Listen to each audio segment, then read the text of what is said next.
Jarmo, this season has been, by almost everyone's account, a successful season for you, or at least a season where you got a lot of good answers to questions you may have had. What does it become now? How much tougher does it get now to get from this level to the next step that you want to take, and what kind of challenges face you and Brad Larson and his staff? I think every step's going to be hard, and we got lots of steps to take before we can get close to why we're here, which is starting to play now and playing 4 rounds and lifting something heavy after that. So, but I think that we talked about retooling or reset last year at this time, and I think that we proved that we can turn this around quicker than calling it a rebuild, which is why we didn't. I thought there were a lot of positives. Obviously, you can't be happy not making the playoffs, but we felt that we were competitive and we were going to be close. And I think that in that sense, thinking that going into the season, we can be fairly satisfied that we took the right steps from a year ago to where we are now.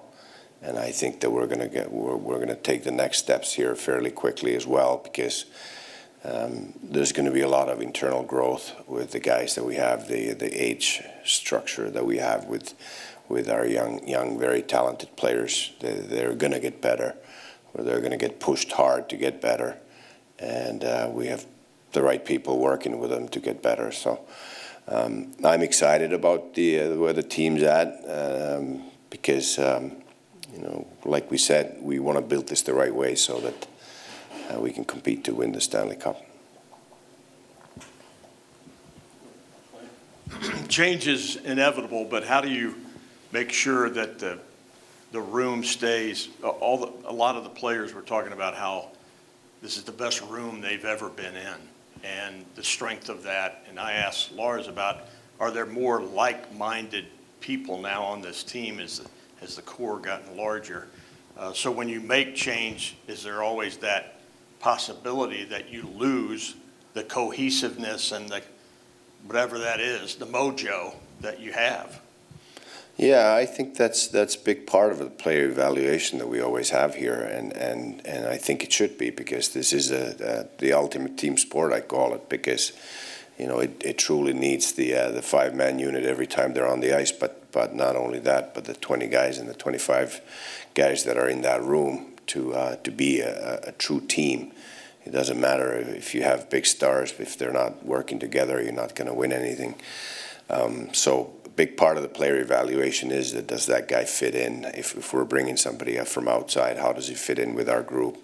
And we try to evaluate it on 3 different levels. What kind of a hockey player, what kind of an athlete, and what kind of a teammate and human being. And those are all equally important parts of the evaluation. And we want to bring in good teammates. We want to bring in good people and good hockey players. So, yeah, it's something that we put a lot of emphasis in and a lot of work in the background to find out everything we can about the character. Jarmo, last year, Patrick Laine had a season that pretty much everyone universally felt was not up to his standards. He comes in this year. Did you learn anything about Patrick Laine this year, and did that, if so, did that impact how you may feel about wanting to keep him here as part of this mix, part of maybe the core group, leadership group here? We've watched him for many years already, so it's not just the 2 years that he's been here, and I feel that we know him fairly well on those 3 levels that I just mentioned. So we've done our background work with him, knowing him as a hockey player. It's probably the easiest part, knowing him as an athlete and a human being. And teammate is harder, but I think we did a lot of that homework before he even got here, and obviously we know him a lot better now. It's amazing how much, even with these top athletes, best hockey players in the world that play in this league, what confidence means to him.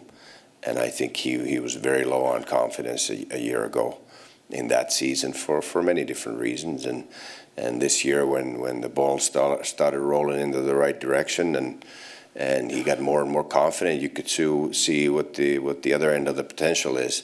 And it is great So I think he's expressed he wants to stay here. We've said that we want him to stay, and now it's just finding the common ground. With Boone Jenner, I mean, he came in, obviously he becomes the captain, had just a fantastic season going before the injury. Going forward, is there what kind of concerns may there be, with that injury in particular, and maybe just potentially managing, that situation that he can kind of play a little longer into the season potentially? Well, the professional athletes, they do everything they can to prepare for an upcoming season. I think had we been in the playoff race, Boone would have been back a lot sooner than what it appears right now. We didn't need to rush him because we weren't going to make the playoffs, and we knew that while he was rehabbing. So now he's well on his way of preparing for the next season. He knows what he needs to do. We have the training staff here, the therapists that know what he needs to do to endure through a full season next year, and I have no doubts that he will. So that's their job. They know what they need to do, and they do it. And but I wouldn't expect anything less from Boone Jenner. That's for sure. He's one of the hardworking guys we have in there. You just at the World Under-18s saw a lot of the top kids from this year's draft and next year's draft. How excited are you about those two drafts? And putting you on the spot a little bit, do you want Chicago's pick this year or next? Yeah, I try not to worry about things that are not in our control. So we'll watch the lottery closely on the 10th, and we'll see what happens, and we'll make the pick, either two first-round picks this year or two next year. Both are good options. How are these two drafts from what you've seen? People try to evaluate the drafts. I'll say evaluate this year's draft 5 years from now, and evaluate next year's draft 6 years from now. So that's the answer that I always try to give, because we talk about it with our scouting staff that, it's not as good of a draft as we think. Well, let's make it a good one. And then 5 years from now, we'll see how good it was. And, obviously people have projections and stuff, but that's a tough business. I can tell you that, having done that for many, many years, that projecting how good the 17, 18-year-olds are going to be 5 years from now, that's, you might think it's not a great draft, but all of a sudden some guys develop totally differently than you thought, and they make it a good draft years later. You spoke when you hired Lars about, you guys looked around, obviously, and in your eyes couldn't find someone that you liked more than the guy you already had in the room. But as you watched him go through it as a head coach, go through it the first time as kind of the guy where the buck stops there, were you impressed by the way he handled that? Did you like the way that this team seemed like it kept fighting? I mean, do you feel pretty good about that staff and that guy you have in place right there? Yeah, and like you said, it's the staff, and I think he had a big part in that too. I think adding Pascal was a really important thing for us. I think he's done a great job with Lars being the associate coach. Under the circumstances, we had to make a change with Steve McCarthy coming in, and he's done a real good job as well. Jared Boll has done a little bit more this year with the coaching staff.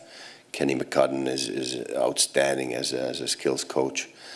And, we got the video guys there that make important decisions very quickly, with Dan Singleton and Aaron Agustidis. So there's a lot of people there that work their butts off, and Manny with the goalies, obviously. So it is about the staff mostly, but I think Lars has done an excellent job. We never had any doubt about his work ethic and the passion for the game, and those were big reasons why we hired him. There's no doubt that was going to be just like we projected. But it's a different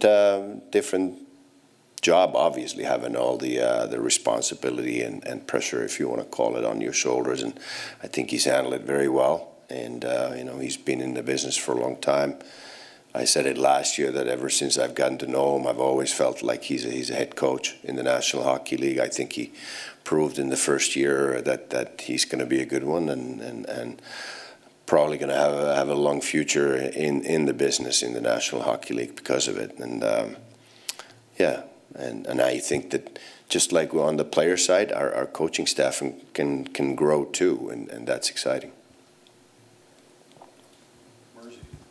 You mentioned taking the next step, being in the playoffs next year. How do you make up a 25-point gap next season? Well, first of all, I think that this was a bit of an extraordinary year where you put 25 points. I don't think there's ever been a year where eighth team made got over 100 points to make the playoffs.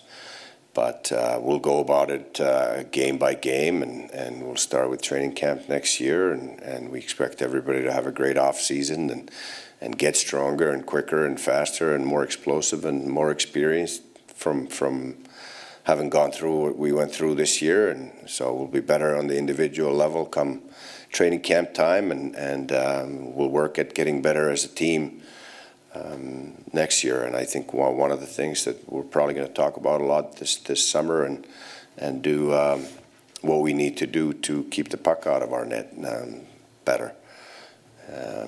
We got scored on too much, and even though we scored more than we ever have, you don't want to get into those type of games where you have to win 5-4. You see the construction around here and all that's going on. Is this a rebuild or a reset for all the facilities down here? I think this facility is phenomenal. I think we needed it was time to get a little bit of a reset on the facilities as well. So we're halfway there already. The phase one's done, and I think everybody was extremely pleased with what we did with our locker room and the bathroom areas there with the recovery pools and all that. And I think it's going to be unbelievable once we get done with everything in the phase two. We can't wait. And I think players know the plans that we have, and they've seen it. And I just wish we could fast forward to training camp right now and have everything ready there, because it's going to be right up there with the best in the league, and we're going to obviously think it's the best, but everybody else will too. But I think we will be able to compare it to anybody's facility in any sport. You made a signing today. I think someone, obviously you've known very well.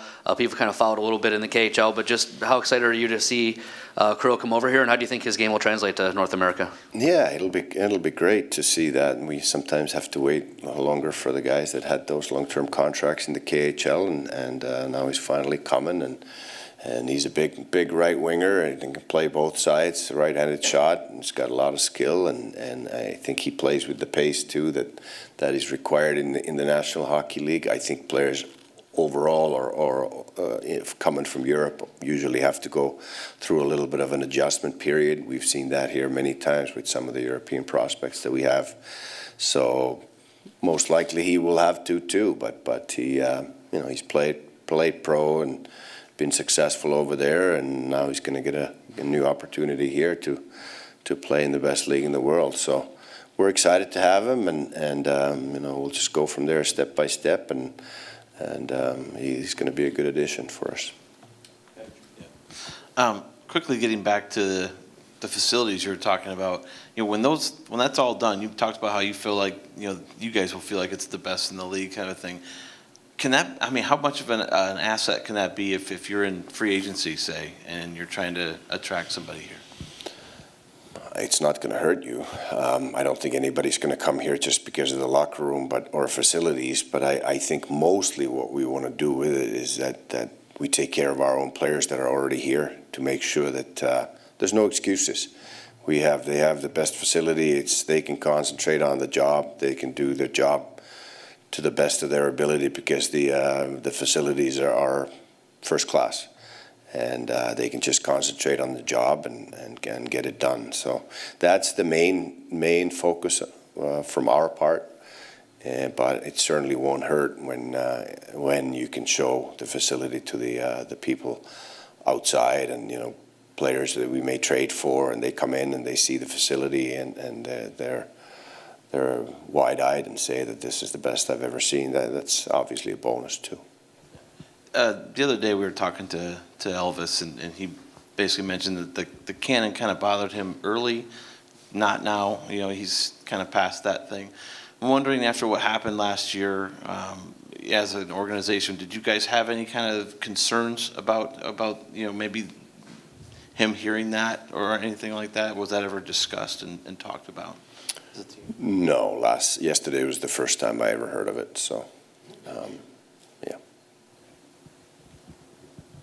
Anything else? Thanks, Jarmo. Thank you. Thanks, everybody.